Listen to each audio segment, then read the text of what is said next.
하나님 말씀은요, 골로새서 2장 5절에서 7절까지 말씀이 되겠습니다. 신약성경 골로새서 2장 5절에서 7절까지 말씀입니다.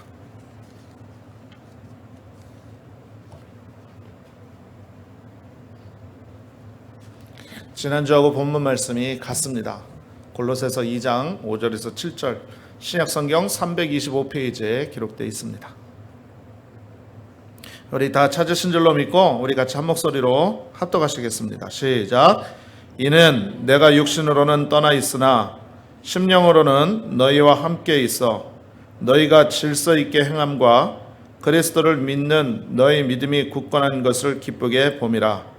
그러므로 너희가 그리스도 예수를 주로 받았으니 그 안에서 행하되 그 안에 뿌리를 박으며 세움을 받아 교훈을 받은 대로 믿음에 굳게 서서 감사함을 넘치게 하라. 아멘. 우리 전후자에 계신 분에게 한번 인사하겠습니다. 성령께서 당신과 함께 하십니다. 이렇게 인사합니다. 한 번만 더 인사하겠습니다. 우리 믿음으로 삽시다. 좋은 일이 일어납니다. 할렐루야. 할렐루야. 저 여러분 가운데 믿음으로 살면 좋은 일이 일어날 줄로 믿습니다. 자, 한번 따라 말씀하시겠습니다. 굳센 믿음의 삶. 굳센 믿음의 삶. 저와 여러분이 골로새서 2장 5절에서 7절의 말씀을 함께 봉독했는데요. 지난주의 본문과 지난주의 말씀의 제목과 똑같습니다. 지난주에 말씀드린 것이 굳센 믿음의 삶 1편이라고 얘기를 한다면 오늘은 굳센 믿음의 삶 연이어서 2편으로 말씀의 은혜를 함께 나누고자 하는 것입니다. 여러분, 우리가 구원받고 예수님을 마음에 품으면 굳센 믿음의 삶을 살아야만 될 줄로 믿습니다. 여러분, 믿음이 흔들리면 안 돼요. 성경에 분명히 말씀합니다. 오직 의인은 믿음으로 살리라. 여러분, 저와 여러분이 갖고 있는 가장 큰 축복이요 은혜는 바로 뭐냐면 주님께서 우리를 위하여 십자가의 대속의 은혜로 말미암아 구원받은 사실인 것입니다. 이 구원으로 말미암아서 우리는 우리 스스로가 의인된 것이 아니라 예수님의 은혜로 의인이라 칭함을 받은 것입니다. 할렐루야. 그래서 예수 그리스도 안에서 의인된 저와 여러분은 어떻게 살아야 된다고요? 믿음으로 살아야 되는 것입니다. 할렐루야. 왜? 오직 의인은 믿음으로 살리라 그랬으니. 여러분, 근데 이 믿음도 여러 종류의 믿음이 있겠죠. 그러나 오늘 우리가 특별히 마음에 새기고 우리의 머리에 새길 것은 바로 뭐냐면 굳세고 강한, 스트렝스한 그런 믿음의 삶을 살아야만 될 줄로 믿습니다. 할렐루야. 그래서 제가 지난주에 굳센 믿음의 삶에서 세 가지를 먼저 말씀을 토대로 해서 은혜를 나눴는데 여러분 다 기억하시고 계시지요? 한 분도 아멘을 안 하세요. 괜찮습니다. 여러분, 우리가 잊어버리는 것도 은혜예요.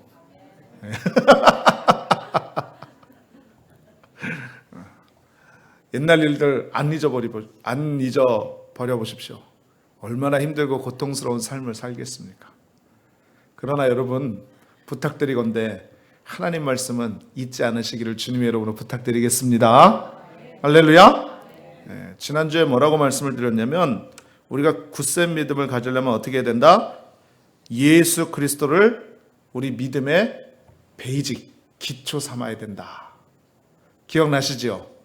믿으시면 아멘. 또 두 번째는 뭐라고 말씀을 드렸느냐? 굳센 믿음을 가지기 위해서는 주님 안에서 믿음으로 행해야 된다. 그러니까 알고 있는 건 소용없다. 행해야 된다. 이렇게 말씀을 드렸습니다. 할렐루야. 또 세 번째 마지막으로 말씀드린 게 뭐냐면 굳센 믿음을 가지려면 주님 안에 믿음의 뿌리를 내려야 된다. 이렇게 말씀을 드렸습니다. 자, 여러분 기억들 나시지요? 할렐루야. 오늘 계속해서 또 주님 안에서 굳센 믿음의 삶을 살려면 어떻게 해야 되느냐? 나머지 세 가지에 대해서 함께 은혜를 나누도록 하겠습니다. 자, 네 번째입니다. 굳센 믿음을 가지려면 어떻게 해야 되느냐? 우리가 주님 안에서 뿌리를 내렸다고 한다면 그 다음은 어떻게 해야 되느냐? 주 안에서 세움을 받아야 되는 것입니다. 자, 한번 따라 말씀하시겠습니다. 주 안에서 세움을 받아야 합니다. 세움을 받아야 합니다. 여러분, 우리가 주님 안에서 이렇게 세워져야 된다는 것입니다. 자, 여러분 7절 말씀을 한번 보십시오. 7절 말씀을 보니까 그 안에 뿌리를 박으며 그 다음에 말씀하죠. 세움을 받아 라고 말씀하고 있는 거예요. 그러니까 금방도 말씀을 드린 것처럼 뿌리를 내린 다음에는 굳센 믿음으로 세워져야만 된다는 것입니다. 여러분, 이것은 무엇을 의미하느냐? 어떤 시련과 역경과 환난과 핍박이 다가와도 흔들리지 않고 견고하고 굳세고 강한 믿음을 통하여서 믿음의 사람으로 세워지고 자라나는 역사가 있어야 된다. 이것을 말씀드리는 것입니다. 할렐루야. 여러분, 저희 동네가 사우스웨스트 지역인데요.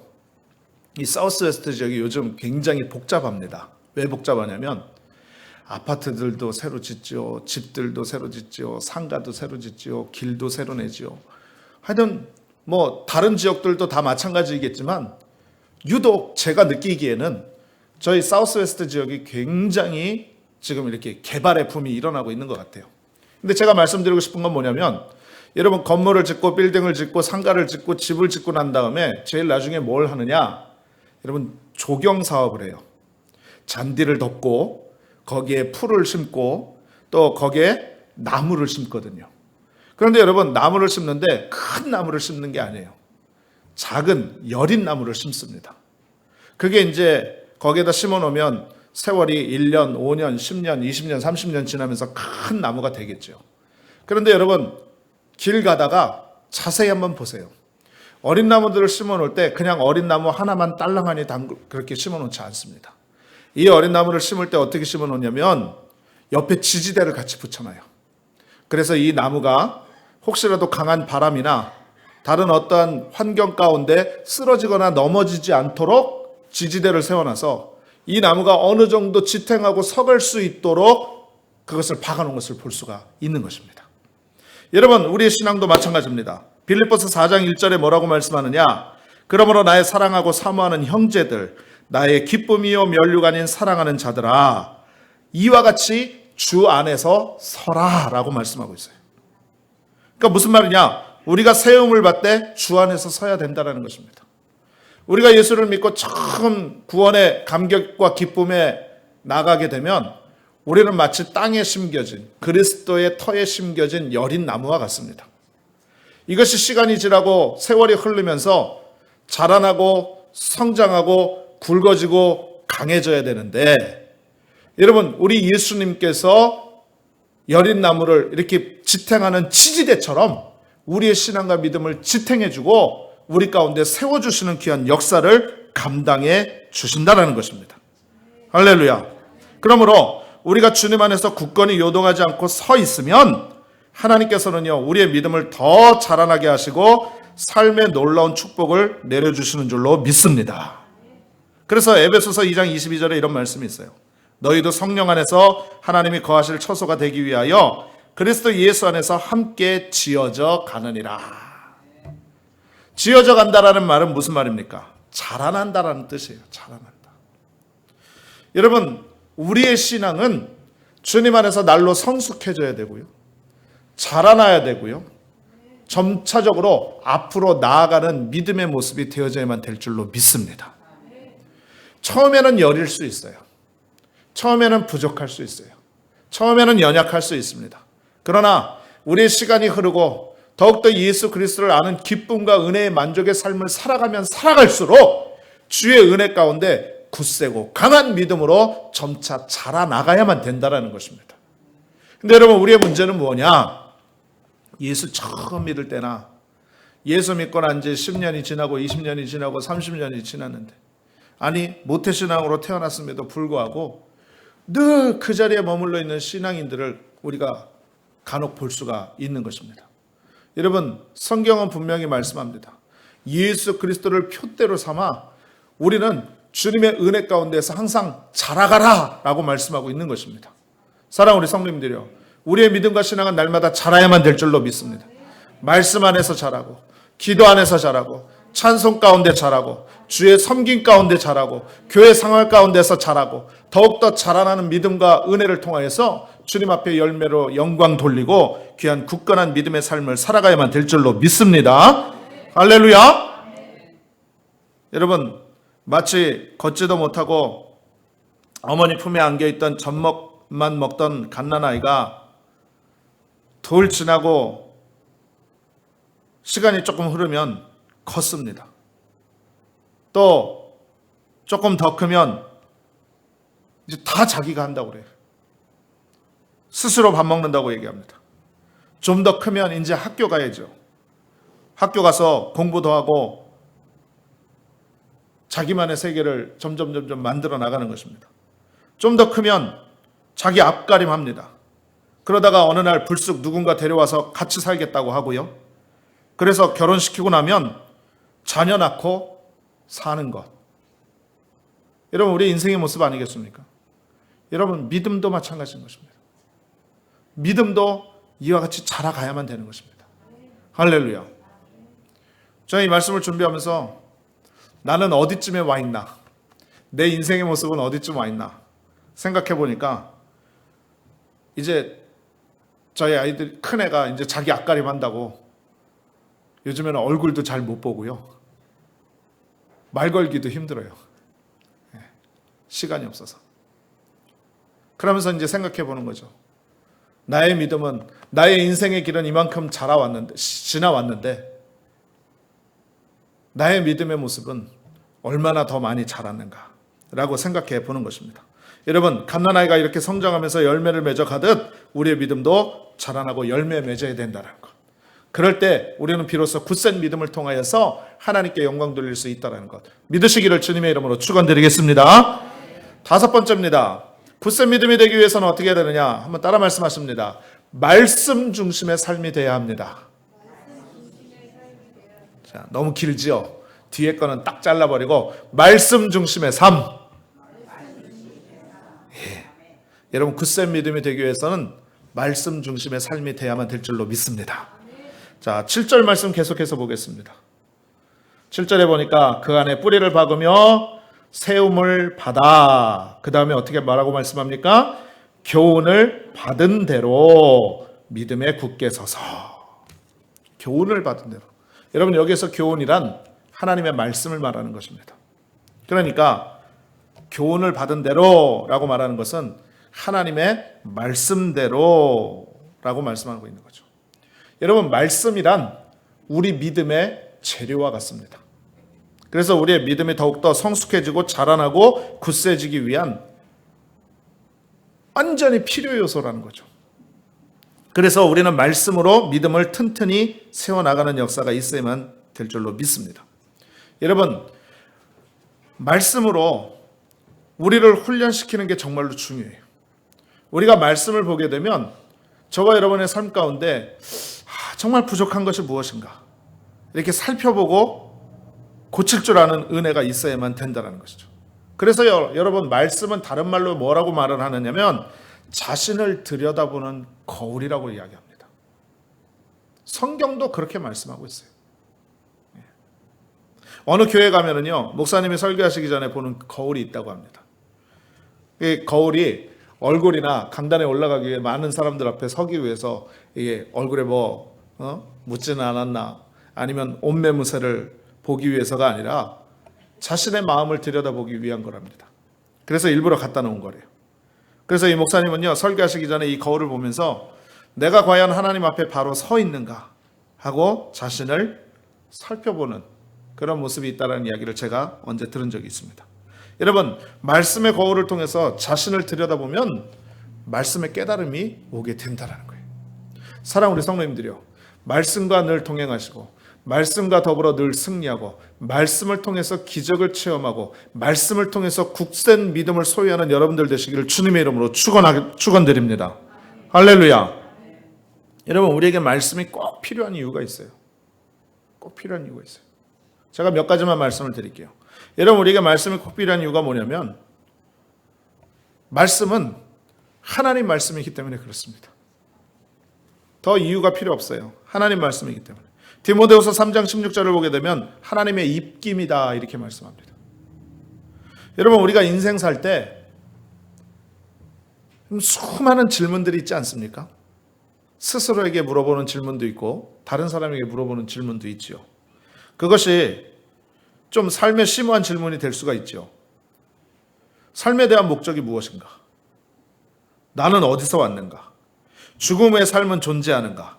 나는 어떻게 천국에 갈 수 있나? 왜 세상은 악으로만 가득 차 있는가? 왜 나는 선한 일을 하려고 노력하나? 여러분, 우리 인생의 길 가운데 한 번쯤은 누구나 다 질문해보고 생각해보는 생각인데요. 놀라지 마십시오. 성경 안에 이 답이 다 들어있습니다. 아멘. 여러분, 성경 안에 이 질문에 대한 답이 다 들어있어요. 그것뿐만이 아닙니다.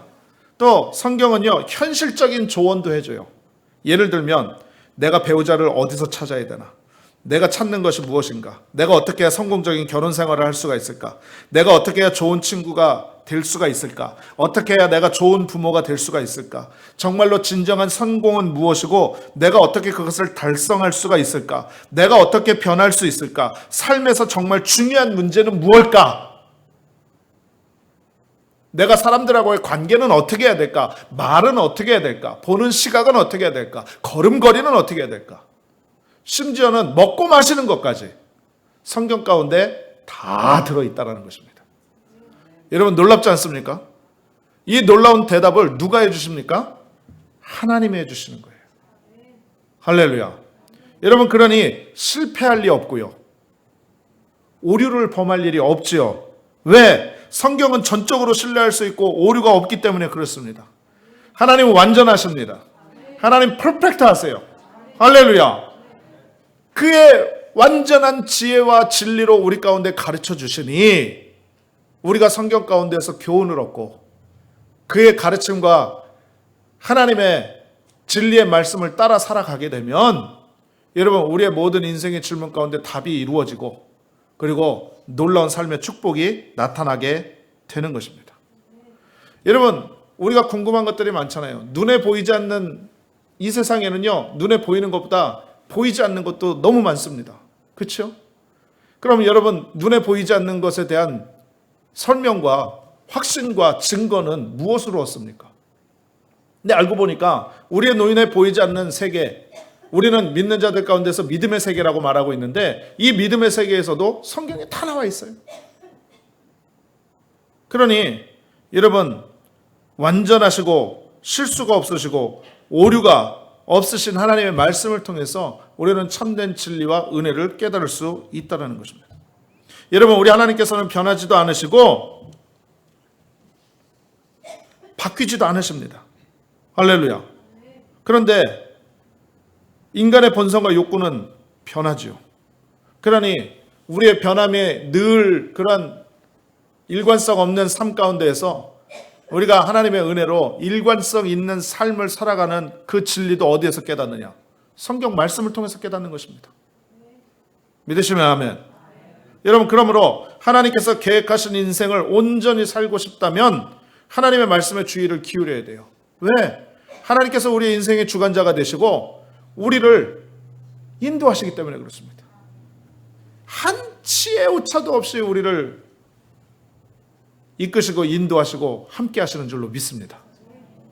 제가 금요예배 때 말씀 나누다가 참 은혜가 돼서 우리 금요예배 때 나오신 성도님들하고 은혜를 함께 나눴는데, 여러분, 이 자리에 나와 있는 것 자체가 하나님의 은혜인 줄로 믿습니다. 감사해야 될 조건이에요. 왜 그런가요? 하나님께서 조금의 오차도 없이 지금까지 우리를 인도하셨고 우리의 발걸음을 이 자리에 옮겨 놓으셨기 때문인 것입니다. 할렐루야. 여러분, 사람들은요, 당연히 자연스러운 현상이라고 얘기를 해요. 당연한 것 아니겠냐? 이렇게 말을 합니다. 그러나 여러분, 당연한 것 아닙니다. 여러분, 주님께서 지켜주셨기 때문에, 주님께서 인도하셨기 때문에, 주님께서 함께 하시기 때문에 지금 이 자리에 우리가 나와서 예배하고 삶을 살아가고 호흡하고 밥을 먹고 우리 인생의 길을 믿음으로 나아가는 것입니다. 할렐루야. 이 말씀 가운데 있다는 거죠. 또 여러분, 하나님의 말씀이 우리 가운데 꼭 필요한 이유가 뭐냐면, 세상에 너무나도 많은 잘못된 가르침이 있어요.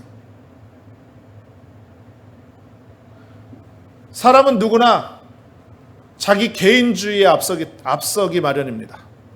그래서 모든 판단과 상황과 생각을 할 때 어떻게 하느냐? 자기중심적으로 하게 돼 있어요. 그러다 보면 여러분, 자기중심적으로 하는 생각으로 말미암아서 그 생각이 잘못될 수도 있고 판단이 잘못될 수도 있는 것입니다.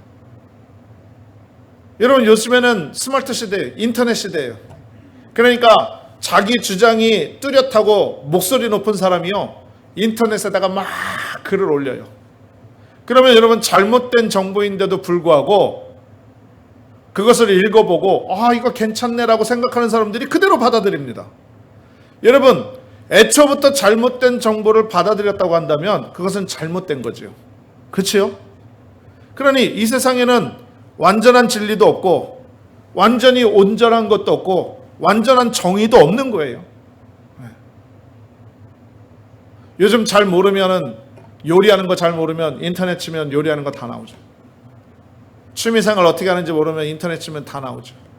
세상 돌아가는 소식 뉴스 들으면 다 나오죠. 여러분, 근데 그거 우리 100% 신뢰할 수 있나요? 신뢰 못해요.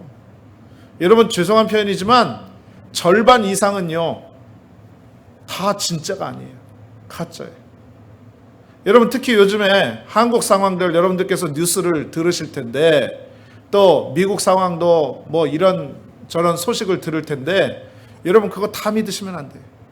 다 믿으시면 안 돼요. 그것을 보고 정보를 누릴 때에 그럴 수도 있겠다라고 생각은 할 수 있겠지만, 여러분 그것을 진리로 받아들이면 안 된다는 것입니다. 그러면 참된 진리는 어디 있느냐? 바로 성경 가운데 있다는 거죠. 성경은요, 우리가 오류로부터 진실을 구분해낼 수 있는 필요한 잣대가 되어지는 거예요. 필요한 기준이 된다는 것입니다. 할렐루야. 그럼 여러분, 성경 말씀대로 하면 돼요. 여러분, 흔히 교회 안에서 그런 이야기들 많이 합니다. 목사님, 예전에 우리 이렇게 안 했어요. 우리 교회에는 이런 전통이 있습니다. 이러한 모습이 있어요.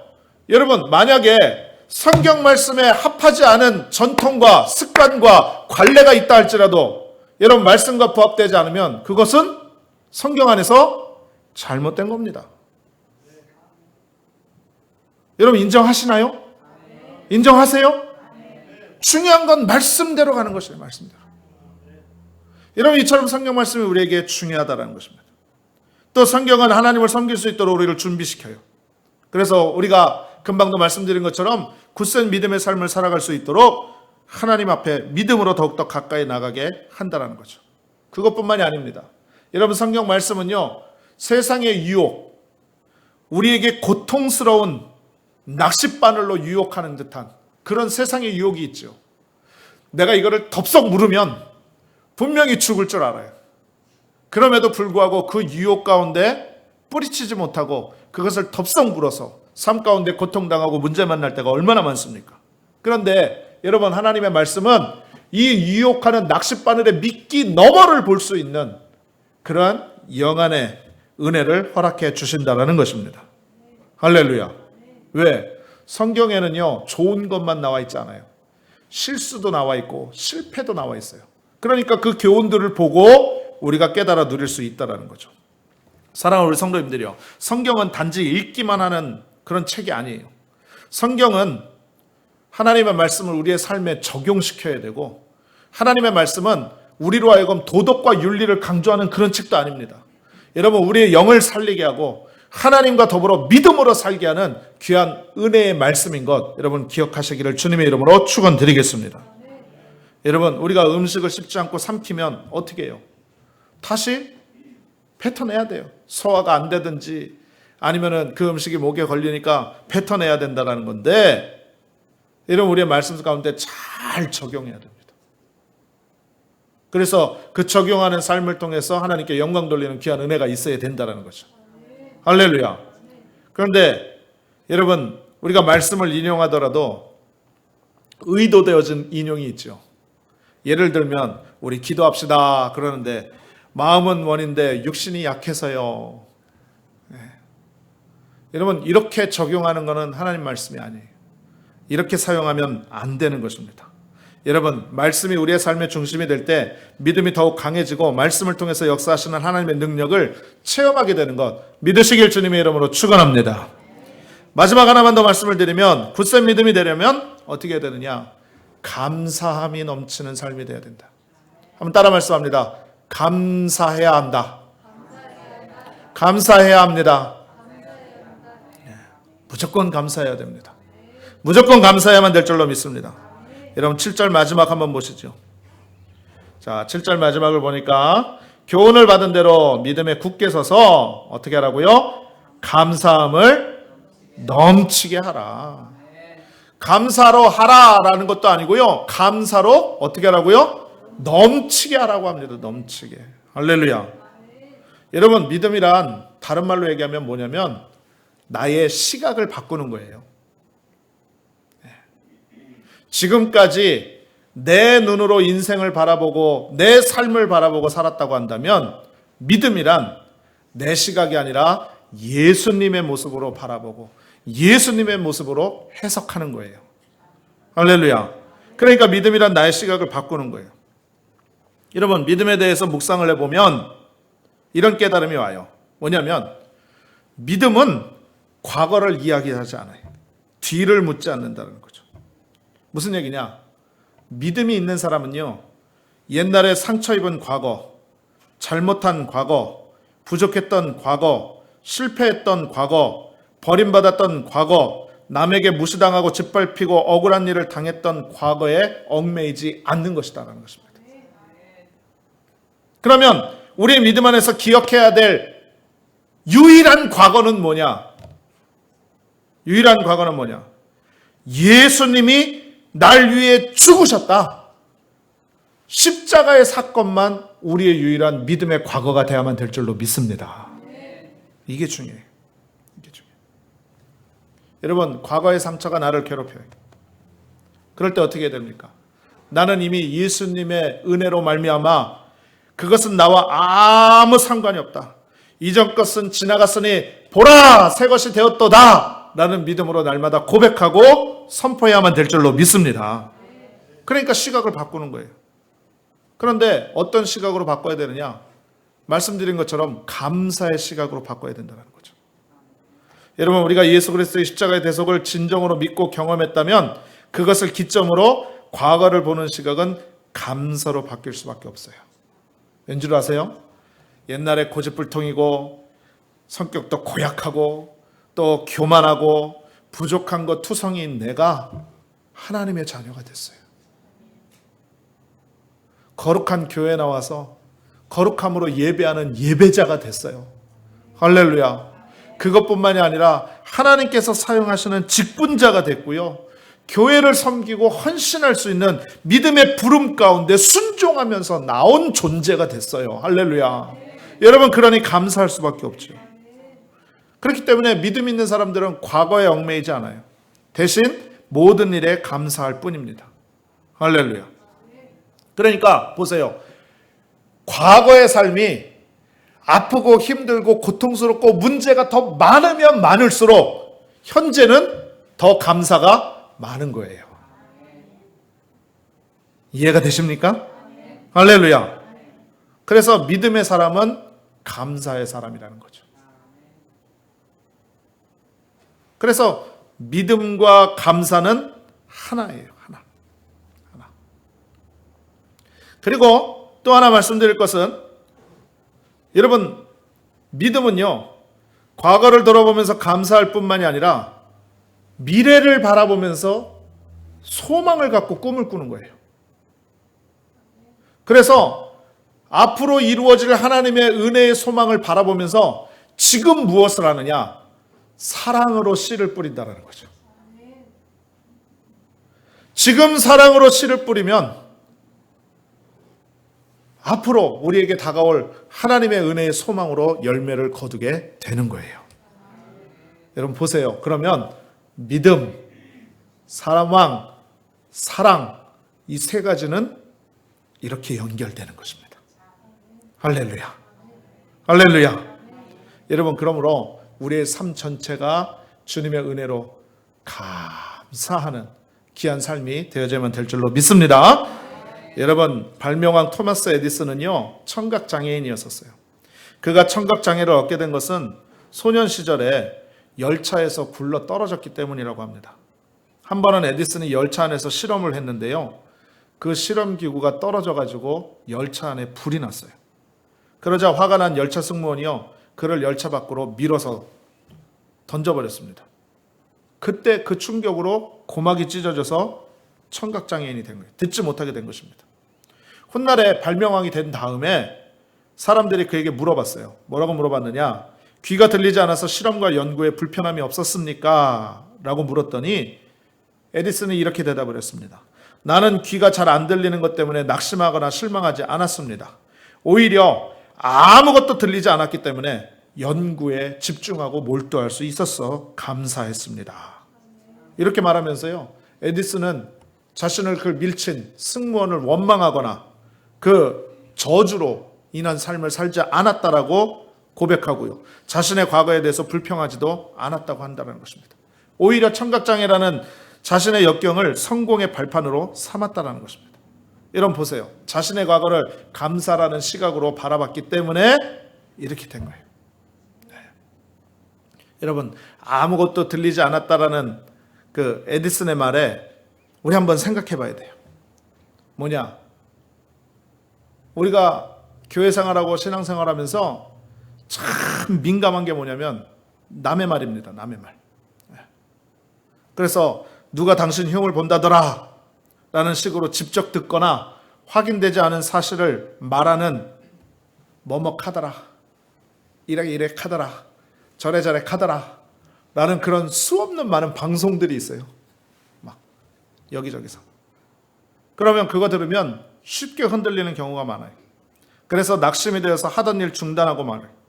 하지만 여러분 이런 경우에는 동의하시면 안 돼요. 그냥 이렇게 선포하십시오. 못 들은 걸로 하겠습니다. 한번 따라 말씀하십니다. 못 들은 걸로 하겠습니다. 네. 아니 목사님 그게 되나요? 이미 들었는데. 그래도 선포하십시오. 믿음으로 선포하십시오. 할렐루야. 부정적인 이야기는 못 들은 걸로 하면 됩니다. 오히려 늘 감사하고 기뻐하고 긍정적인 이야기만 듣고 전하는 사람이 되어야만 될 줄로 믿습니다. 여러분 그 사람이 나한테 관심 있으니까 내 말 하는 거지. 관심 없어봐. 말하겠습니까? 그치요? 한편으로는 또 이렇게 생각을 해보세요. 아, 그 사람이 나한테 약간 질투를 하고 있구나. 내가 지금 잘 나가고 있구나. 그러니까 어떻게 해서든지 깎아내려서 그렇게 말을 하는구나. 여러분 오히려 감사하십시오. 주님 감사합니다. 주여 감사합니다. 그러면 놀라운 역사가 나타나고요, 안 좋은 소문과 이야기가 다시금 좋게 변화해지는 귀한 역사가 넘쳐나게 될 줄로 믿습니다. 여러분 26대 대통령, 미국 대통령 시어도 루즈벨트는요 늘 안경을 2개를 갖고 다녔다고 합니다. 하나는 가까운 데를 보는 돋보기를 갖고 다녔고요, 하나는 그냥 보통 안경이었어요. 그런데 1921년 역사적인 사실이죠. 10월 14일 그는 미러키에서 선거 유세를 하던 중에 슈랭크라는 사람이 쏜 총에 맞았습니다. 그리고 그는 쓰러졌고요, 연설장이요 아수라장이 된 겁니다.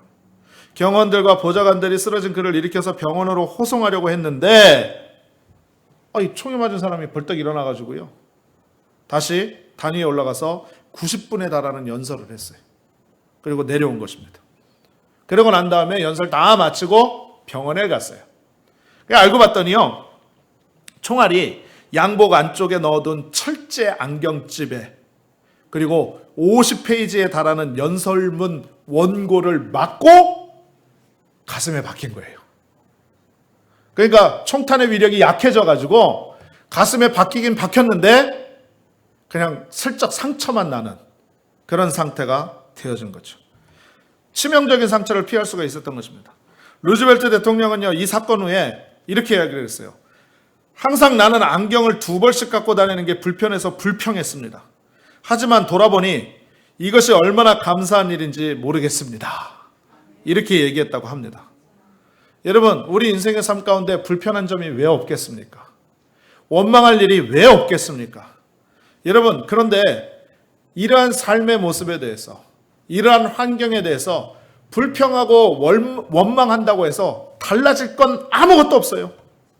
그런데 감사하면 여러분, 우리의 겪는 불편함이 축복으로 변화되게 되는 것입니다. 여러분, 문제 어려움을 당해도 감사하면 감사가 우리의 삶과 운명을 바꾸어 놓는 것입니다. 그러므로 여러분, 우리가 날마다 감사의 습관을 가지고 하나님 앞에 믿음으로 나아갈 때 우리는 굳센 믿음의 삶을 살 수 있는 것 믿으시기를 주님의 이름으로 축원합니다. 마침맞게 다음 주면은 추수감사절 주일이에요. 여러분, 추수감사절은 한 해 동안 우리에게 베풀어 주신 하나님의 은혜와 사랑을 감사하고 주님 앞에 마음껏 영광 돌리는 귀한 복된 날 아니겠습니까?